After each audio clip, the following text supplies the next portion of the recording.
Tung Haixian memandang kepada Kong Liang dan dua orang keponakannya, kemudian kepada para murid tiga datuk dari barat, utara, dan selatan itu, akhirnya menarik napas panjang. Ternyata para wakil dari sahabat-sahabat Si Tianong, Pak San Kui, dan Lem Xin yang berkelahi di sini menghadapi wakil Qin Lingpai. Kalian semua adalah tamu-tamu kami, maka kami harap menghabisi urusan dan tidak berkelahi di wilayah ini. Tentu kalian tahu bahwa kami tidak menghendaki tamu-tamu kami yang terhormat sampai ada yang terganggu di wilayah kami. Ucapannya itu halus tetapi mengandung ketegasan seorang datuk yang merasa bahwa kekuasaan atas wilayahnya dilanggar. Maaf, Lo Qianwei, kami dari Qin Lingpai sama sekali tak mau mencari permusuhan. Akan tetapi kalau dalam perjalanan pulang kami dihadang dan ditantang, tentu saja kami tidak akan undur selangkah pun, jawab Kong Liang dengan sikap gagah. Tung Haixian menoleh kepada Siang Koan Wei Hong, dan pemuda ini pun segera berkata dengan suara mengandung rasa penasaran, Paman, semenjak dahulu Qin Lingpai adalah musuh kita, apakah sekarang Paman hendak mengubah keadaan itu? Apakah kita harus tunduk kepada manusia-manusia sombong yang secara tidak tahu malu mengangkat diri mereka sebagai pendekar-pendekar? Tung Haixian menarik napas panjang. Sebagai seorang datuk, dia sudah mengerti akan maksud kata-kata itu, dan tahu pula akan isi hati para putera dan murid tiga orang datuk itu. Mereka ini tentu merasa tidak rela kalau melihat dia hendak berbesan dengan ketua Qin Lingpai yang dianggapnya sebagai golongan putih yang selalu dianggap musuh oleh golongan hitam.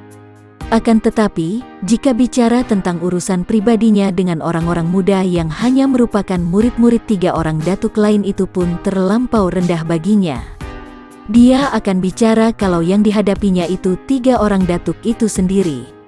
Maka dia pun lalu berkata, suaranya lantang sekali dan penuh wibawa. Cui, kami tidak peduli dari golongan mana. Akan tetapi sekali menjadi tamu kami maka keselamatannya harus kami lindungi selama mereka berada di dalam wilayah kami. Kami harus menjaga nama sebagai tuan rumah yang baik, sebab itu selama menjadi tamu kami maka semua urusan pribadi untuk sementara tidak ada. Tamu tetaplah tamu yang harus diterima dengan baik, dan keselamatannya adalah keselamatan kami pula. Oleh sebab itu, kami melarang siapapun juga untuk menggunakan kekerasan di dalam wilayah kami. Di luar wilayah kami, hal itu bukan urusan kami lagi. Harap Cui mengerti dan mentaati hal ini. Chia Kong Liang menjura sambil menghindarkan pandang mata penuh kemesraan disertai senyum simpul manis sekali dari Bin Biao. Lantas dia berkata, kami dari Qin Lingpai pun sama sekali tak ingin mencari permusuhan dengan siapapun juga. Nah, kami mohon diri, Lo Qianwei. Tung Haixian yang diam-diam merasa suka untuk memiliki seorang mantu yang demikian lihai, halus dan sopan, segera mengangguk dan balas menjura. Selamat jalan, Chia Sichu, dan sampai jumpa. Selamat jalan, Chia Koko, kata Bin Biao, suaranya merdu merayu dan sikapnya manis sekali. Terpaksa Kong Liang menjawab, selamat tinggal, Nona. Tanpa berkata apa-apa lagi, Han Tiong dan Tian Xin mengikuti paman mereka itu pergi dengan cepat meninggalkan tempat itu. Sesudah tiga orang pemuda itu pergi, barulah kini sikap dan cara mereka bicara sungguh berlainan sekali, dibandingkan dengan tadi pada saat mereka bicara di hadapan tiga orang pemuda itu atau di dalam pesta. Sekarang sikap orang-orang muda itu tidak sehalus dan sesopan tadi, dan juga sikap mereka lebih terbuka. Kong Liang, Han Tiong dan Tian Xin tentu akan merasa terheran-heran apabila mereka bertiga itu mendengarkan percakapan antara mereka itu sekarang. Paman Tung Haixian, kata Siang Koan Wei Hong dengan sinar mata memandang penuh teguran. Kita adalah golongan serigala atau harimau. Apakah patut kalau serigala berbesan dengan golongan anjing atau harimau berjodoh dengan kucing? Dan kini Datuk Timur ingin berbesan dengan ketua Qin Lingpang? Betapa menyebalkan, hahaha. Agaknya Lo Qianwei dari timur kini sudah mulai lemah dan jeri menghadapi Qin Lingpai, maka ingin berbaik dengan mereka. Seorang di antara dua pengemis butek Kaipang juga berkata, nada suaranya mengejek. Kalian ini cacing-cacing busuk. Tiba-tiba Bin Biao yang tadinya bersikap sangat halus dan sopan itu kini memaki-maki. Urusan perjodohanku apa perlunya kalian turut bicara? Apakah kalian ini nenek moyangku yang akan mencampuri urusan jodohku? Tung Hai Xian memegang tangan putrinya untuk menyabarkannya. Kemudian dia berkata sambil memandang bergantian kepada Siang Koan Wei Hong dan pengemis itu. Jika tidak ingat bahwa kalian mewakili Pak San Kui dan Lem Xin, tentu mulut kalian yang lancang ini sudah kurobek-robek. Siapa yang mau berbesan dengan Chin Ling Pai? Andai kata hal itu kulakukan juga, apakah aku harus menyembah-nyembah minta izin dari datuk lain terlebih dahulu? Sudahlah, kalian pergi dari sini dan jangan membuat aku marah. Aku akan lapor kepada ayah. Lihat apa pendapatnya tentang keanehan ini, kata Siang Koan Wei Hong yang segera mengajak 3 orang suhengnya pergi dari situ. Orang-orang lelaki memang mulutnya busuk, tiba-tiba So Qianling mengomel. Mereka sendiri seenaknya memilih perempuan, akan tetapi melarang perempuan memilih lelaki. Menyebalkan. Dan dia pun lalu meloncat pergi, diikuti oleh Chiang Gusik. Kami pun akan membawa oleh-oleh cerita lucu dan bagus untuk pimpinan kami. Selamat tinggal, Lo Qianwei, kata 2 orang pengemis itu yang segera berlari pergi pula dari situ. Tung Hai Xian tidak menjawab, karena sopan santun memang tidak berlaku di dalam dunia mereka, kecuali hanya untuk berpura-pura di hadapan tamu-tamu lain. Di antara golongan mereka sendiri, sopan santun hanya dianggap sebagai lelucon yang menggelikan, suatu kepura-puraan palsu. Bin Biao masih merasa dongkol sekali dengan sikap orang-orang yang agaknya hendak menghalangi perjodohannya dengan putra Chin Ling Pai, yang membuatnya tergila-gila itu, maka dia pun lalu pergi dengan sikap marah, diikuti oleh ayahnya dan orang-orangnya. Sementara itu, di tengah perjalanan, Chiang Gusik mengomeli Qianling. Sumoy, sikapmu tadi benar-benar memalukan. Engkau hendak main gila dengan putra Pangeran Chen Han Ho itu?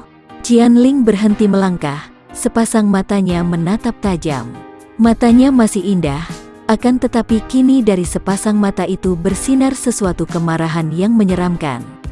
Suheng, dia itu gagah dan tampan, dan aku suka kepadanya. Apa salahnya kalau timbul birahiku melihatnya, dan kalau aku ingin bermain cinta dengan dia, engkau mau apakah? Suaranya penuh nada tantangan, dadanya yang sudah membayangkan tonjolan di balik pakaiannya itu dibusungkan, bibirnya tersenyum mengejek. Wajah Chiang Gusik menjadi merah, akan tetapi sebentar kemudian kembali lagi menjadi warna aslinya, yaitu pucat seperti wajah orang berpenyakitan. Mau apa? Aku hanya ingin membunuhnya. Mau membunuhnya? Silakan kalau engkau mampu, Suheng. Tentu saja aku mampu. Aku tadi kalah karena kaget oleh ilmu silumannya. Ilmu itu tentu yang dinamakan Tihi Ibeng. Aku akan bertanya kepada Suhu bagaimana cara untuk menundukkan Tihi Ibeng itu. Sesukamu lah. Aku sih ingin menundukkan hatinya. Dia ganteng dan menarik sekali. Dara itu lalu berloncatan ke depan melanjutkan perjalanannya. Memang mengejutkan jika melihat sikap Datuk Tung Hai Xian dan para murid datuk-datuk yang lain itu. Mereka begitu kasar, akan tetapi juga blak-blakan mengucapkan segala hal yang terkandung di dalam hati mereka, tanpa peduli akan tata susila dan kesopanan lagi. Bagi mereka, kesopanan adalah sesuatu hal yang palsu, kepura-puraan dan kemunafikan yang menggelikan. Pandangan mereka itu bagaikan bumi dengan langit, sama sekali menjadi kebalikan dari pandangan golongan yang menamakan diri mereka golongan bersih atau kaum pendekar. Mereka mengutamakan kesusilaan, kesopanan dan kebudayaan. Bagi seorang pendekar, kehormatan lebih berharga daripada jiwanya sendiri. Nama baik didahulukan, nama baik pribadi yang mengembang menjadi nama baik keluarga dan mungkin dikembangkan lagi menjadi nama baik golongan.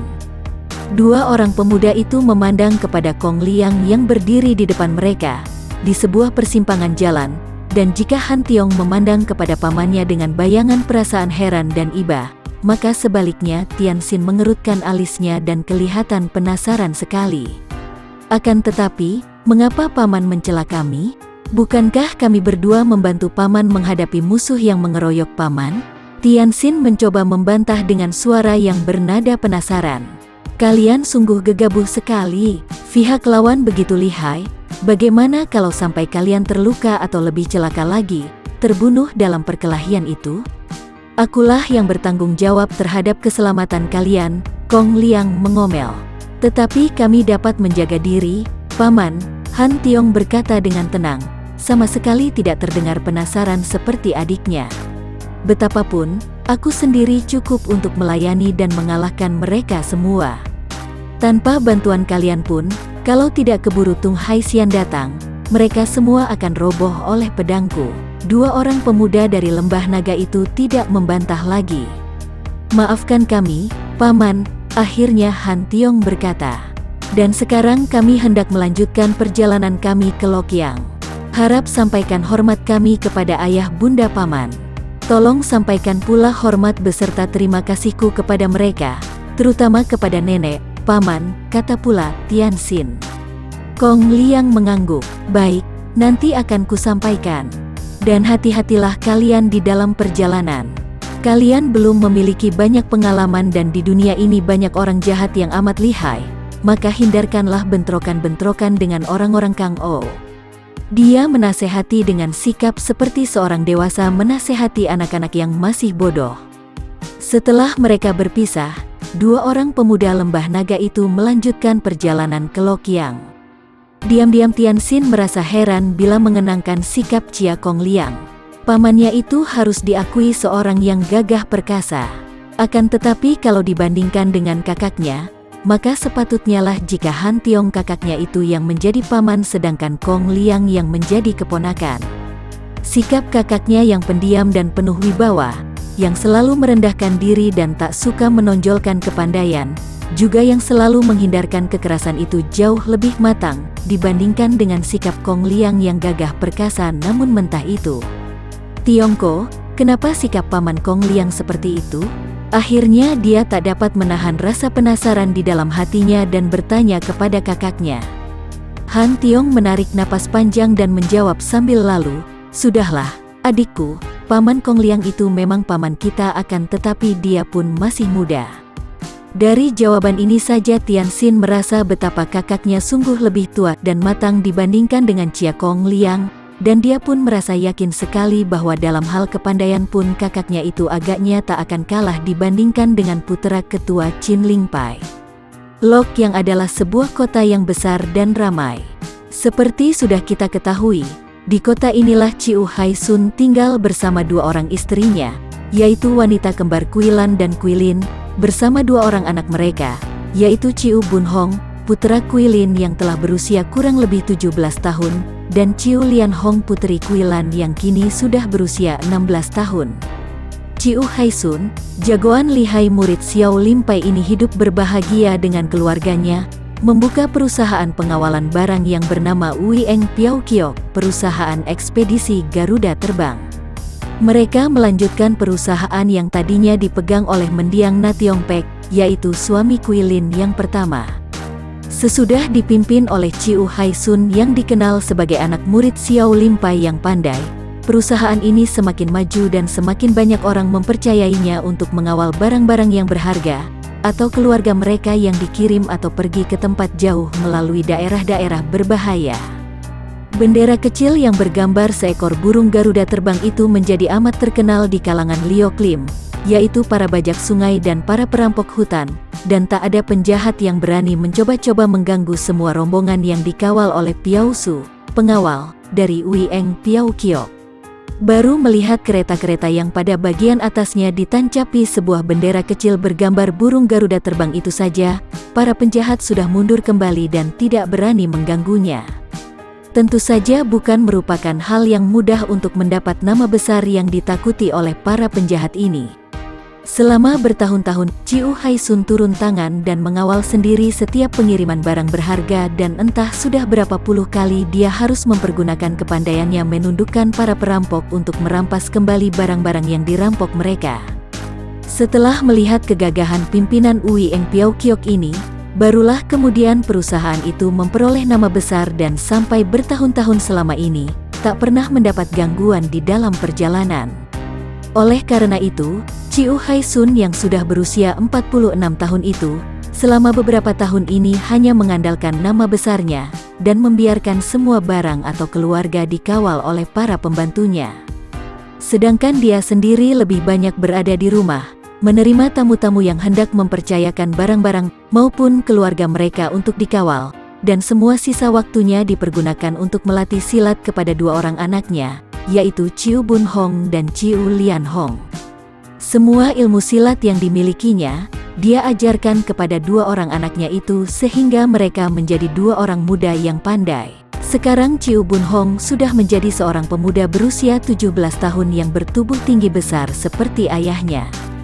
Adapun Chiu Lian Hong kini telah menjadi seorang dara remaja berusia 16 tahun yang amat cantik jelita, dengan tubuh yang sedang dan langsing, seperti ibunya. Kecantikan Lian Hong memang mengagumkan sekali, sehingga dia amat terkenal di kota Lokyang, terkenal sebagai ratu di antara semua dara karena cantiknya. Orang tuanya amat mencintanya dan mereka bertiga, yaitu ayahnya beserta dua orang ibunya, merasa bangga sekali akan dia. Juga dalam hal ilmu silat, dia tak kalah bila dibandingkan dengan kakaknya, sedangkan dalam ilmu kesusastraan dan kesenian, dia bahkan meninggalkan kakaknya itu jauh di belakang. Memang, Lian Hong adalah seorang dara yang amat mengagumkan, seorang dara pilihan dan selain menjadi kebanggaan orang tuanya, juga menjadi kembang mimpi para muda di Lokyang. Akan tetapi sampai dia berusia 16 tahun, orang tuanya masih belum dapat menentukan jodohnya. Agaknya bagi tiga orang tua dara ini, tidak ada seorang pun pemuda yang pantas menjadi jodoh putri mereka. Setidaknya, selama ini mereka sudah menolak entah berapa banyak lamaran yang datang. Adapun Lian Hong sendiri agaknya sama sekali belum memikirkan soal perjodohan.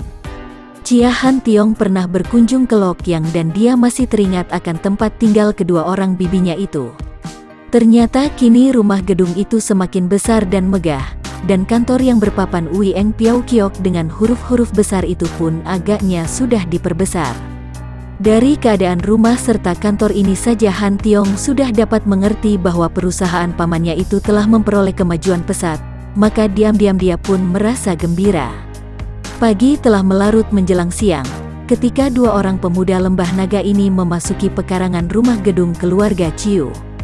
Han Tiong memandang dengan wajah berseri dan senyum gembira, ketika dia mengenal kedua orang bibinya itu yang sedang duduk di ruangan depan, dan dia sendiri pun bingung karena tidak dapat membedakan mana Bibi Lan dan mana Bibi Lin. Mereka begitu sama, bukan hanya bentuk wajah mereka, bahkan bentuk tubuh mereka pun tiada bedanya. Adapun dua orang nyonya kembar itu, yang sekarang sudah menjadi nyonya setengah tua berusia kurang lebih 43 tahun, menghentikan percakapan mereka dan memandang dengan heran ketika melihat ada dua orang pemuda memasuki pekarangan rumah mereka.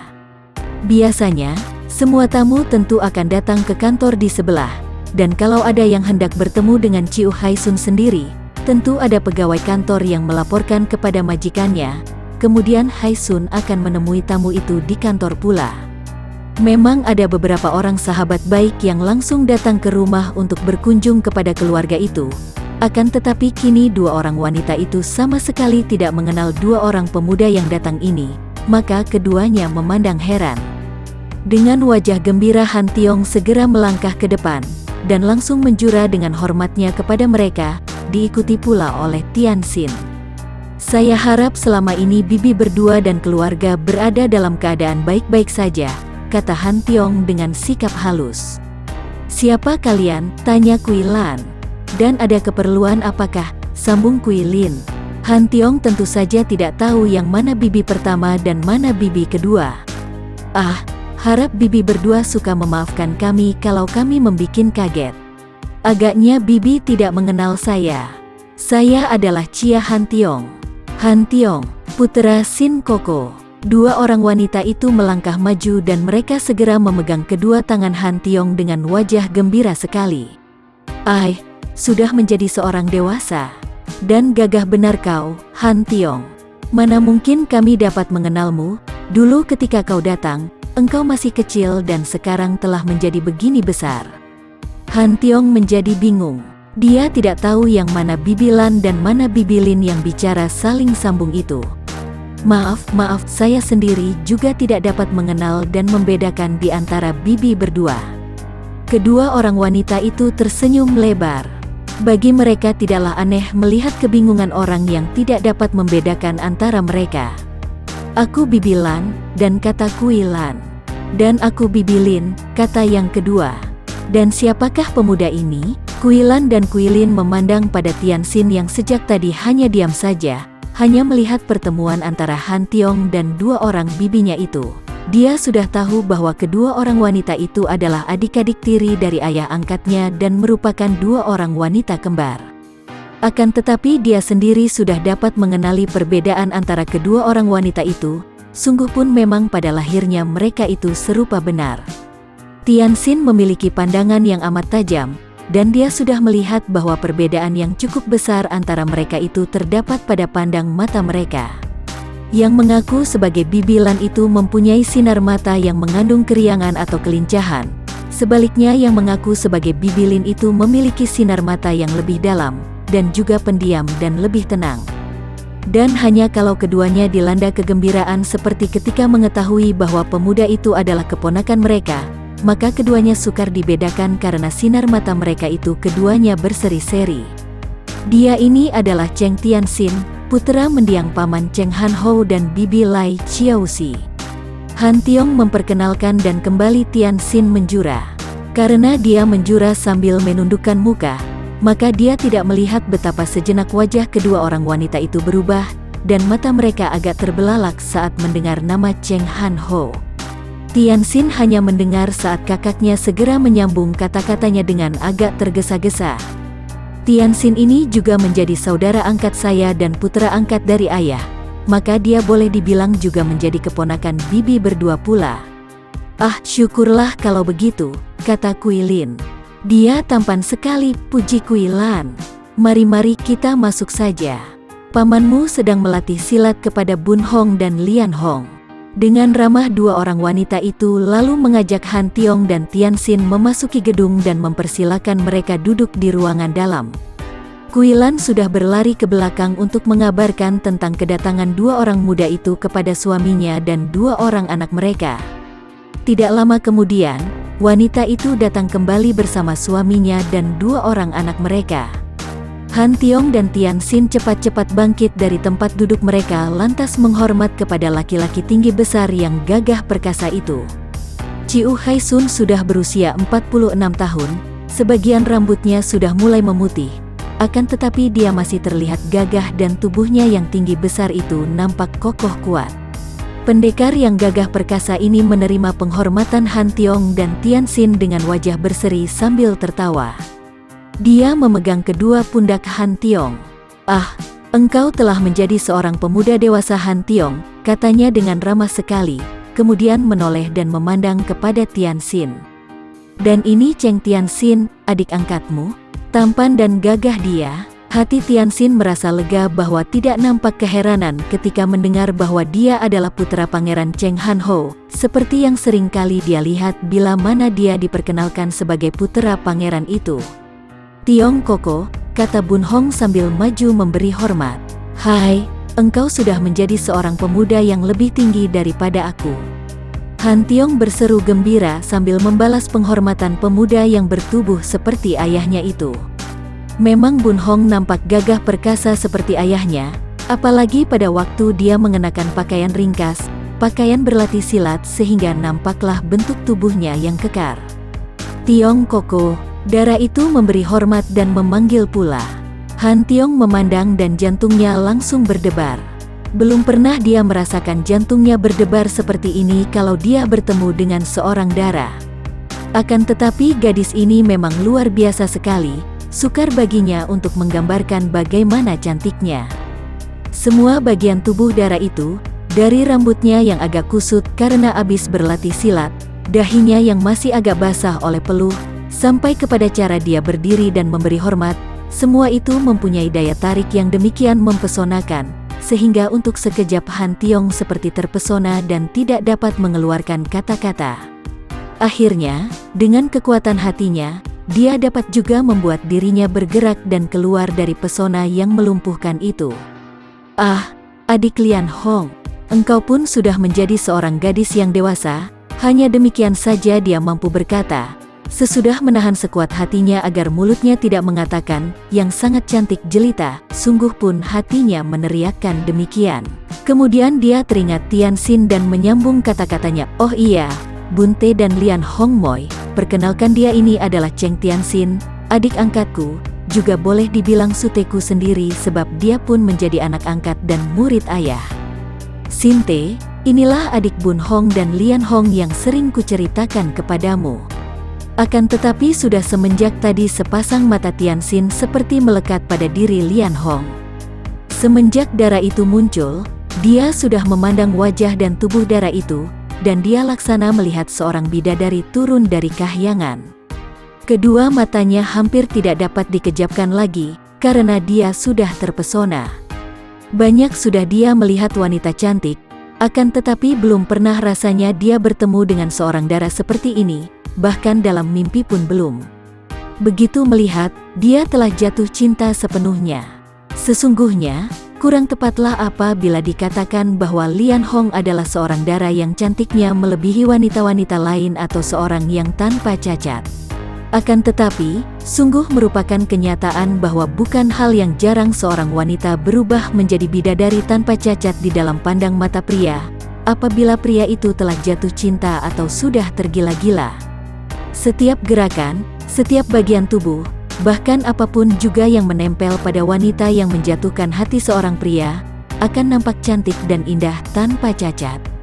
Rambut kusut melingkar-lingkar yang bagi umum akan nampak kacau, bagi orang yang jatuh hati akan nampak sebagai penambah manis yang menggairahkan. Dan demikian selanjutnya. Hal itu bukanlah semata-mata terjadi pada diri seorang wanita yang sudah menjatuhkan hati seorang pria. Segala keindahan itu bukanlah melekat kepada sesuatu yang berada di luar, melainkan diciptakan oleh rasa peka akan keindahan, yaitu yang bersumber di dalam batin kita sendiri. Keindahan bukannya melekat pada sang bunga, melainkan orang yang memiliki rasa keindahan sajalah yang dapat melihat betapa indahnya bunga itu. "Sinte," dengan suara halus Han Tiong menegur. Tianxin terkejut dan cepat-cepat dia menjura dengan sikap hormat, sambil menundukkan mukanya yang berubah merah. Akan tetapi dia memang seorang pemuda yang pandai membawa diri, maka dengan riang dia berkata, maafkan, karena sesungguhnya saya terkejut sekali. Tiongko pernah menceritakan tentang adik berdua masih kecil-kecil, dan kiranya adalah seorang pemuda dan seorang dara yang sudah dewasa.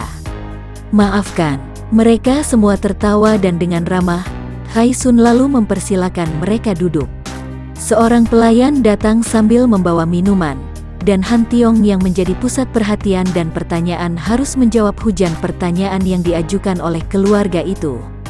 Dengan sikap hormat, Han Tiong segera menyerahkan surat dari ayahnya yang ditujukan kepada Ciu Hai Sun dan dua orang istrinya itu.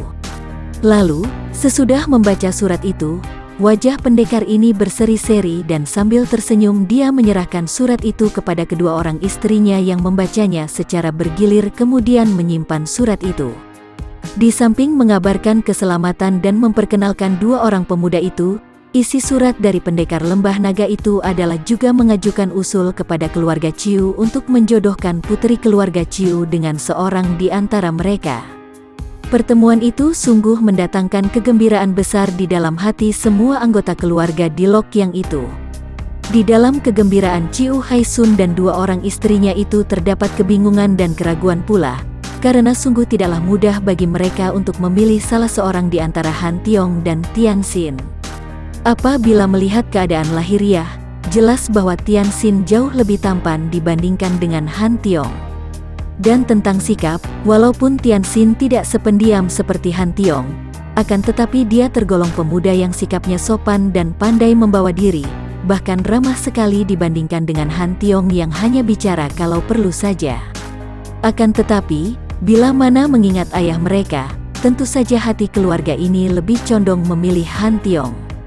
Han Tiong adalah putera dari pendekar lembah naga, sehingga tidak perlu diragukan lagi. Akan tetapi, Tianxin adalah putera dari Pangeran Cheng Han Ho yang demikian jahatnya. Kita tidak boleh menilai seseorang dari keadaan ayahnya atau ibunya, kata Quilin, dan ucapan ini tentu saja didukung 100% oleh Quilan. Bukankah mereka berdua pun anak kandung dari seorang ayah yang tidak dapat dibilang mempunyai watak yang baik?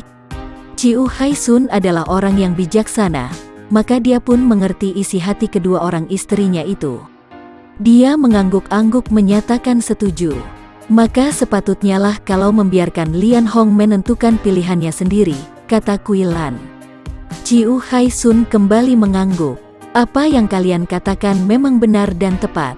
Betapapun juga, kita sebagai orang tua tentu saja tidak boleh menutup mata bila melihat putri kita melakukan pilihan yang keliru. Sudah sepatutnya kalau kita membantunya dan memperingatkan dia kalau dia salah pilih agar kelak dia tidak menyesal. Memang sangat sukar untuk memilih di antara dua orang pemuda itu. Keduanya gagah perkasa dan telah mewarisi ilmu-ilmu yang amat lihai dari pendekar lembah naga. Dan kitalah yang untung besar kalau dapat mempunyai menantu seorang di antara mereka. Betapapun juga, kita harus hati-hati dan membuka mata lebar-lebar untuk melihat siapa di antara mereka itu yang lebih cocok untuk menjadi suami anak kita. Selama beberapa hari, sejak dua orang pemuda lembah naga itu tiba di rumah keluarga Ciu, hubungan antara mereka dengan Bun Hong dan Lian Hong menjadi amat akrabnya. Kedua orang saudara si Ciu itu minta petunjuk dalam hal ilmu silat kepada mereka, dan dua orang pendekar muda lembah naga itu pun dengan senang hati memberi petunjuk.